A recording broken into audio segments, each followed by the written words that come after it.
मुख्यमंत्री पुष्कर सिंह धामी का चेन्नई द्वारा ग्लोबल इन्वेस्टर समिट को लेकर कल होगा रोड शो। निवेशकों के साथ करेंगे बैठक।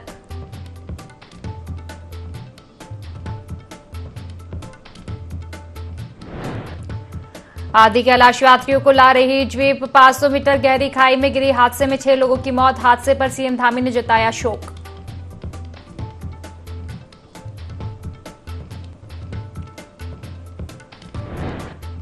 पूर्व सीएम हरीश रावत की गाड़ी का एक्सीडेंट। इलाज के बाद अस्पताल से पूर्व सीएम रावत को मिली छुट्टी। सोशल मीडिया में दी जानकारी।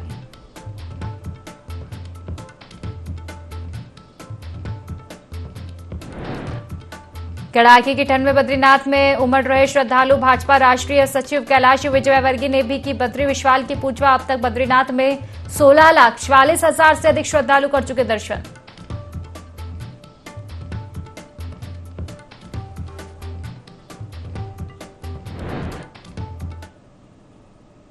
नमस्कार, देवभूमि लाइव देख रहे हैं आप और मैं हूं आपके साथ खुशी व्यास। चलिए बड़ी खबर आपको बता दें पिथौरागढ़ से, जहां गुंजवी में एक बड़ा हादसा हो गया। आपको बता दें कि एक वाहन गहरी खाई में जा गिरा, जिससे 6 लोगों की मौत हो गई है। गुंजवी में आपको बता दें कि ये गाड़ी आ रही थी चंपा के नजदीक, ये हादसा हुआ है। पीछे से आ रही दूसरी गाड़ी के ड्राइवर ने पुलिस को इसकी सूचना दी। तो पिथौरागढ़ के गुंजवी से ये बड़ी खबर हम आप तक पहुंचा रहे हैं, जहां पर एक बड़ा हादसा हुआ है। एक वाहन गहरी खाई में गिर गया, जिससे 6 लोगों की मौत की सूचना मिल रही है। आपको बता दें कि ये गाड़ी जो है गुंजी से आ रही थी, वहीं चंपा के नजदीक ये हादसा हुआ है। पीछे से आ रही दूसरी गाड़ी के ड्राइवर ने सूचना दी पुलिस को हादसे की।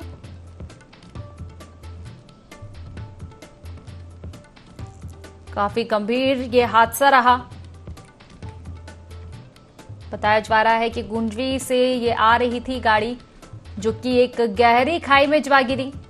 इससे 6 लोगों की मौत हो गई है।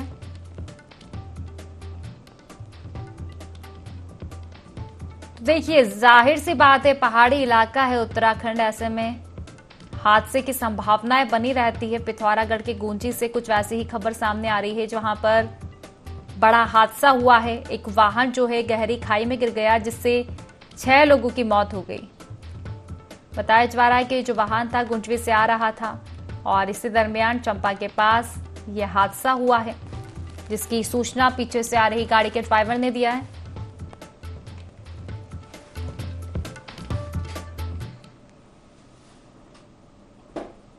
तो देखिए, धामी सरकार जो है इन्वेस्टर समिट की तैयारियों में अब जुट चुकी है। विदेश के बाद अब देश के कई राज्यों में सीएम धामी रोड शो करेंगे। रोड शो में मुख्यमंत्री पुष्कर सिंह धामी के साथ कैबिनेट मंत्री भी मौजूद रहेंगे। कल चेन्नई में रोड शो होगा सीएम धामी का। कैबिनेट मंत्री सतपाल महाराज शिरकत करेंगे। राज्य में निवेश के लिए निवेशकों को आमंत्रित करेंगे।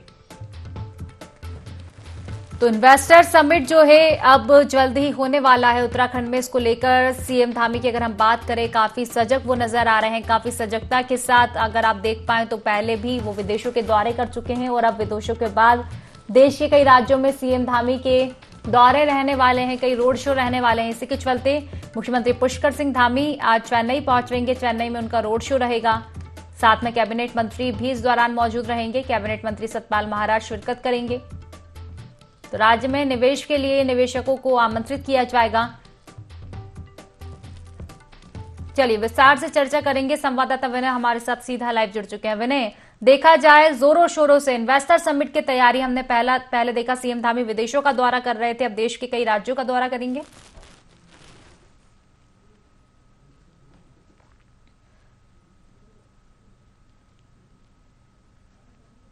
जी विनय,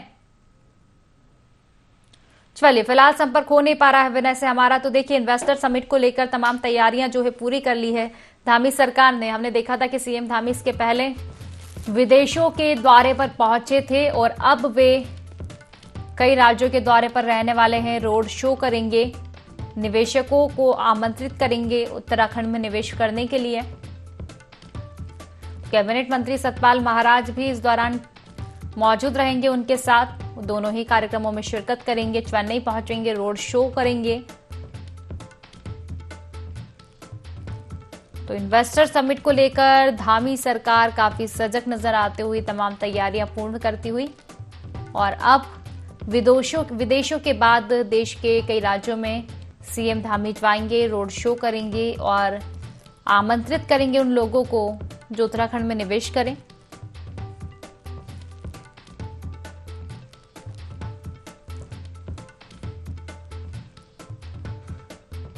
इन्वेस्टर समिट की तैयारियां जोरों शोरों पर चल रही है। इसी के चलते आपको बता दें कि अब सीएम धामी कई बड़े राज्यों पर पहुंचेंगे। चलिए देहरादून से अब आपको अगली खबर बता दें, जहां बाल विकास विभाग की समीक्षा बैठक आज होने वाली है। आपको बता दें कि महिला सशक्तिकरण एवं बाल विकास मंत्री रेखा आर्य की अध्यक्षता में यह बैठक होगी। विभाग की कई विकास योजनाओं और कार्यों की समीक्षा इस बैठक में की जाएगी। विधानसभा में समीक्षा बैठक का आयोजन। तो देहरादून से ये बड़ी खबर हम आप तक पहुंचा रहे हैं। बाल विकास विभाग की समीक्षा बैठक आज होने वाली है। महिला सशक्तिकरण एवं बाल विकास मंत्री रेखा आर्य की अध्यक्षता में बैठक होगी।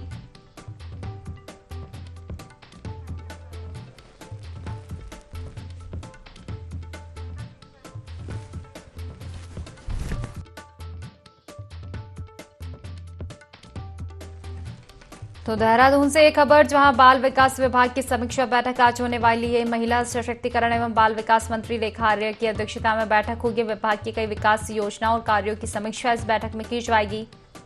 विधानसभा में बैठक का आयोजन। तो बाल विकास विभाग की समीक्षा बैठक आज होने वाली है, जिसमें महिला सशक्तिकरण एवं बाल विकास मंत्री रेखा आर्य शामिल रहेंगी, अध्यक्षता करेंगी बैठक का। तो देखिए, कई विकास योजना और कार्यों को लेकर समीक्षा की जाएगी, चर्चा की जाएगी, किस तरह से योजना जो है सुचारू रूप से चल रही है, और अगर कोई कमी पाई जाती है तो निर्देशित भी तमाम विभागों को किया जाएगा। तो काफी बड़ी बैठक जो है आज होने वाली है देहरादून में। बाल विकास विभाग की यह समीक्षा बैठक, महिला सशक्तिकरण एवं बाल विकास मंत्री रेखा आर्य इसमें शामिल रहेंगी, अध्यक्षता करेंगी बैठक की। और देखा जाए तो विभाग के कई विकास योजनाओं और कार्यों की समीक्षा की जाएगी, विस्तार से चर्चा होगी, फीडबैक लिया जाएगा योजनाओं को लेकर, साथ ही निर्देशित भी लोगों को किया जाएगा।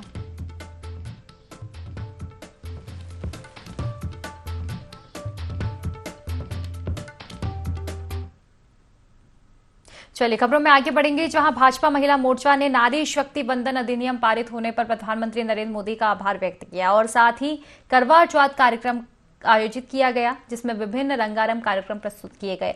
इस दौरान कार्यक्रम में सैकड़ों की संख्या में महिलाएं मौजूद रही। इस मौके पर भाजपा महिला मोर्चा मसूरी मंडल अध्यक्ष गीता कुमाई ने कहा कि देश के यशस्वी प्रधानमंत्री नरेंद्र मोदी ने महिलाओं को राजनीति में 33% आरक्षण देकर महिलाओं का सम्मान बढ़ाया है। उन्होंने प्रधानमंत्री का आभार व्यक्त करते हुए कहा कि भाजपा हमेशा मातृशक्ति को बढ़ावा देती आ रही है, और आज महिलाएं पुरुषों से कंधा मिलाकर चल रही है। देखिए, आज नारी शक्ति बंधन अधिनियम महिला सम्मेलन था। मैं धन्यवाद करती हूँ भारतीय जनता पार्टी का, जो अगर कोई कानून भी ला रहे हैं तो नारी को इतना मान सम्मान देते हैं, नारी को शक्ति स्वरूपा मानते हैं, नारी को वंदनीय मानते हैं, और उस अधिनियम का नाम भी उन्होंने नारी शक्ति बंधन रखा है, जिसके अंतर्गत महिलाओं को 33% आरक्षण मिलेगा, और वो राजनीति के क्षेत्र में उन्हें आगे बढ़ने के और अवसर प्रदान किए जाएंगे। नारी शक्ति बंधन अधिनियम कार्यक्रम है। इसमें हमारे माननीय प्रधानमंत्री नरेंद्र मोदी जी ने महिलाओं के लिए 33% जो आरक्षण दिया है, महिलाओं को सम्मान दिया है। आज हम मसूरी मंडल में आए हुए हैं, ये कार्यक्रम हो रहा है यहाँ पर, और इसमें सभी बहनों ने उनको बहुत सारी ढेर सारी बधाई दी हैं, शुभकामनाएं दी हैं, और इस 33% आरक्षण मिलने पर महिलाएं बहुत आगे बढ़ेंगी। तो जिले में काले गेहूं की खेती करने के प्रयास शुरू हो चुके हैं। सामान्य गेहूं की तुलना में लगभग 3 गुना अधिक कीमत वाले काले गेहूं के जरिए किसानों की कमाई बढ़ाने के लिए जिले में पायलट प्रोजेक्ट शुरू किया गया है। जिलाधिकारी अभिषेक रुहेला ने डोडा ब्लॉक के गेवला गांव जाकर इस नई मुहिम से जुड़ने के लिए किसानों को प्रेरित किया और काले गेहूं के बीज वितरित किए। जिले में लाल धान के रकबे को गंगा घाटी तक विस्तारित करने की कामयाब पहल से प्रभावित किसानों ने इस नई मुहिम को लेकर काफी उत्साह दिखाया है। नवंबर माह में काले गेहूं की खेती की जाएगी। काले गेहूं पे हम एक प्रदर्शन यहाँ पे आयोजित कर रहे हैं और इन प्रदर्शनों को जो है जो हमारी महिला मंगल दल है और जो NRLM के समूह हैं उनके माध्यम से ये प्रदर्शन कराए जा रहे हैं। हर एक किसान को आधे नाली का जो है यहाँ पे बीज माननीय जिलाधिकारी महोदय के द्वारा जो है निःशुल्क वितरित किया गया है और भविष्य में जो है इसका किस तरह से इसको लगाया जाएगा और इसमें क्या जो है उसका भी प्रशिक्षण जो है हम यहाँ पे आयोजित। आज गेवला गांव में काले गेहूं के प्रदर्शन हेतु यहाँ गेहूं के बीज का वितरण किया गया है। साथ ही साथ किसानों से कृषि कार्यों को लेकर एक बृहद चर्चा भी हुई है कि किस प्रकार से आगे कृषि के कार्यों को किया जाए और सरकार के द्वारा क्या कुछ इसमें सुविधाएं उपलब्ध कराई जा रही हैं, उसके बारे में भी कृषि विभाग द्वारा जानकारी दी गई है। उम्मीद है हमारे प्रयास और जो एक्सपेरिमेंट है जरूर सफल होंगे। कांग्रेस के प्रदेश प्रवक्ता दीपक ने भाजपा को आड़े हाथों लेते हुए कहा कि जिस तरह प्रदेश के मुख्यमंत्री विदेश में जाकर इन्वेस्टर ढूंढकर उत्तराखंड ले जा रहे हैं, क्या वह इन्वेस्टर उत्तराखंड में आकर इन्वेस्ट करेंगे? क्योंकि किसी प्रकार का कोई रोड मैप भाजपा के पास नहीं है। नारायण दत्त तिवारी ने उत्तराखंड के अंदर औद्योगिक फैक्ट्रियां लगाकर रुद्रपुर में विकास किया, क्योंकि नारायण दत्त तिवारी के पास एक रोड मैप था जिसके चलते आज काफी बेरोजगार युवाओं को रोजगार मिला है।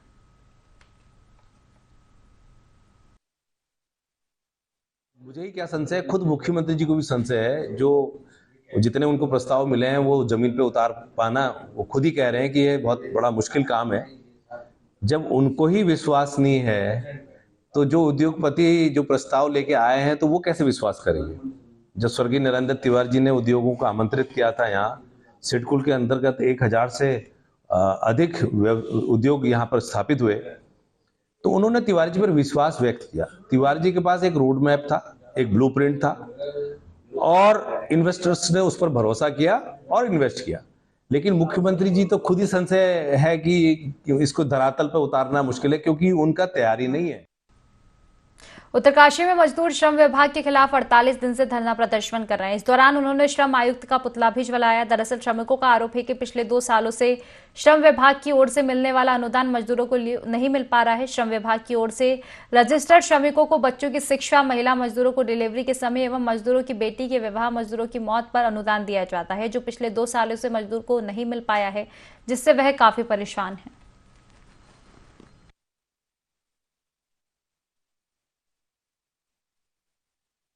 सहायक आयुक्त के पतला जगाने के हमारे जो मजदूर के मृत्यु का आवेदन लगा रखा है और छात्रवृत्ति का आवेदन लगा रखा है, शादी का आवेदन लगा रखा है।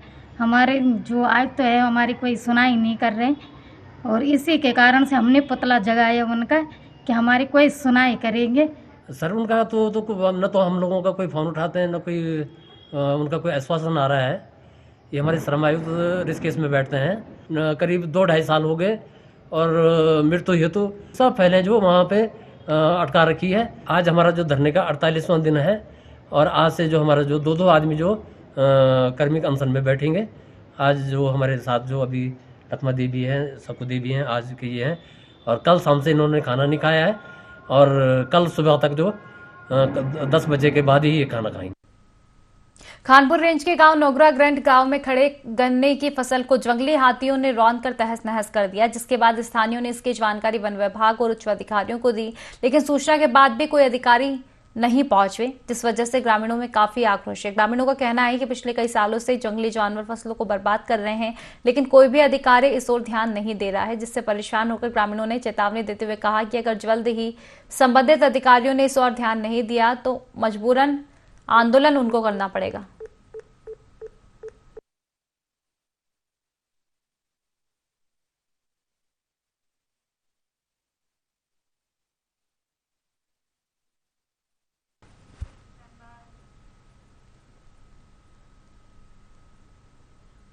उत्तराखंड के कई अस्पतालों में कोरोना काल के बाद कोविड कर्मचारियों को हटा दिया गया था, जो अब विभागीय संविदा में समायोजन की मांग कर रहे हैं और मांग पूरी न होने पर अनशन पर बैठे गए हैं। बावजूद इसके सरकार उनकी मांगों को अनसुना कर रही है, जिससे परेशान होकर कोविड कर्मियों ने सरकार को खून से पत्र लिखकर राज्यपाल को सौंपा। इस दौरान अनशन पर बैठे संतोष राणा ने कहा कि उन लोगों ने अपनी जान की परवाह न करते हुए कोरोना काल में अपनी सेवाएं दी, लेकिन कोरोना खत्म होने के बाद सरकार ने उन्हें अस्पतालों से हटा दिया। वहीं आंदोलन कर्मियों ने सरकार को चेतावनी देते हुए कहा कि यदि 2 दिन के अंदर सरकार की तरफ से उनकी मांगों को लेकर कोई कार्रवाई नहीं की जाती है तो उन्हें बड़ा आंदोलन करना पड़ेगा।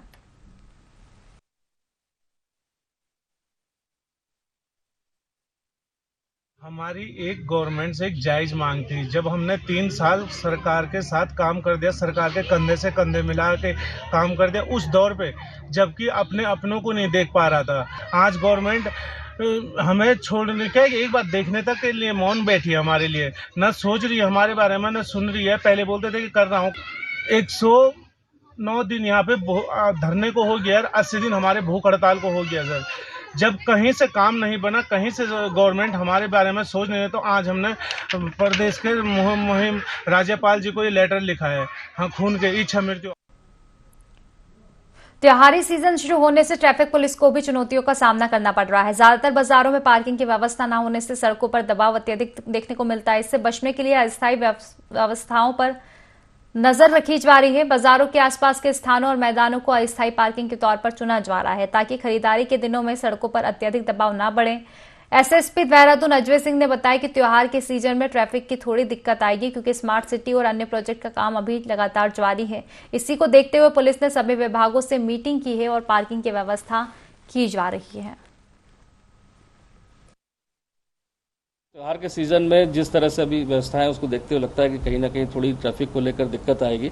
और चूंकि स्मार्ट सिटी और अन्य जो प्रोजेक्ट्स हैं उसका काम भी चल रहा है, तो सभी विभागों को इसमें थोड़ा सा सेंसिटाइज करना है। इसमें कोशिश की जा रही है कि सभी विभाग के एक संयुक्त रूप से मीटिंग हो जाए।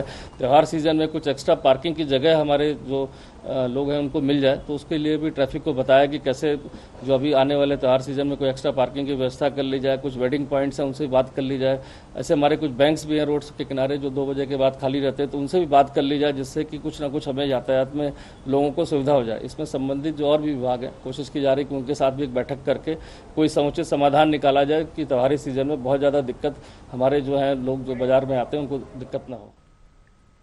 लोहाघाट में जनता और फायर सर्विस के जवानों की जान के साथ सीधा खिलवाड़ किया जा रहा है। दरअसल शहर में बिना फिटनेस के 20 साल पुराने फायर ब्रिगेड वाहन धड़ल्ले से दौड़ रहे हैं, जबकि नए नियमों के अनुसार 15 साल पुराने सरकारी वाहनों को सरेंडर किया जाना चाहिए। एआरटीयू का कहना है कि इस मामले को लेकर फायर ब्रिगेड विभाग को नोटिस भेजा जा रहा है। तो वहीं अग्निशमन अधिकारी ने बताया कि लोहाघाट में आग बुझवाने के लिए कोई अन्य वाहन नहीं है, जिस कारण मजबूरी में उन्हें पुराने वाहनों को चलाना पड़ता है।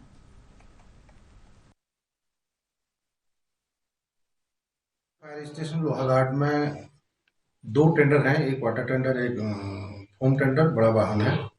तो इनकी अवधि पूरी हो चुकी सर। लगभग 20 वर्ष इनकी कार्यकाल अवधि होगी है। तो आरए टेक्निकल महोदय के द्वारा बताया गया कि इनका रजिस्ट्रेशन जो है नहीं हो पाएगा, इनके जो है स्क्रैप की कार्रवाई की जाए, इनको न चलाया जाए जो है। तो इसी क्रम में सर हेडक्वार्टर मेरे द्वारा वार्ता की गई, तो मुख्यालय से ये बताया गया कि 66 टेंडर इसी मॉडल के अन्य जनपदों में भी हैं, तो उनको क्रय करने की कार्रवाई प्रगति पे है। जैसे ही क्रय हो जाएंगे तो आपको टेंडर दे दिए जाएंगे। हरिद्वार की कनकल थाना पुलिस को बड़ी सफलता हाथ लगी है। पुलिस ने पटवारी पेपर लीक मामले में महीनों से फरार चल रहे 25,000 रुपए के इनामी आरोपी अनिल कुमार को गिरफ्तार कर लिया है, जिससे कब्जे से पुलिस ने आरोपी को न्यायालय में भी पेश किया है। आपको बता दें कि दिनांक 8/1/2023 को पटवारी भर्ती परीक्षा पेपर लीक मामले में कई लोगों के नाम सामने आए थे। इसके बाद कनकल थाना पुलिस ने कई लोगों पर मामला दर्ज किया। इसके अंतर्गत पुलिस को आज बड़ी सफलता हाथ लगी है।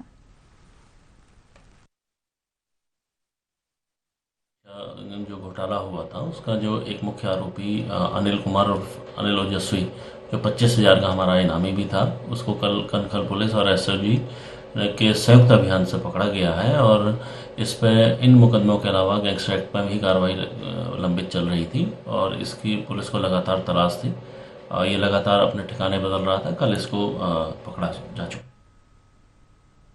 आईआईटी रुड़की में प्रांत स्तरीय भारत को जानो प्रतियोगिता का आयोजन किया गया। प्रतियोगिता में 12 विद्यालयों के छात्र छात्राओं ने भाग लिया। प्रतियोगिता में सीनियर वर्ग के ग्रीनवे मॉडर्न स्कूल रुड़की ने प्रथम स्थान हासिल किया। साथ ही Yogi Mangalnath SVM inter college Mangalore दूसरे स्थान पर रहा। प्रतियोगिता में गोवर्धन विद्या मंदिर देहरादून की टीम तीसरे स्थान पर रही। प्रतियोगिता में एचआर पब्लिक स्कूल देवभूमि हरिद्वार की टीम को सांत्वना पुरस्कार मिला।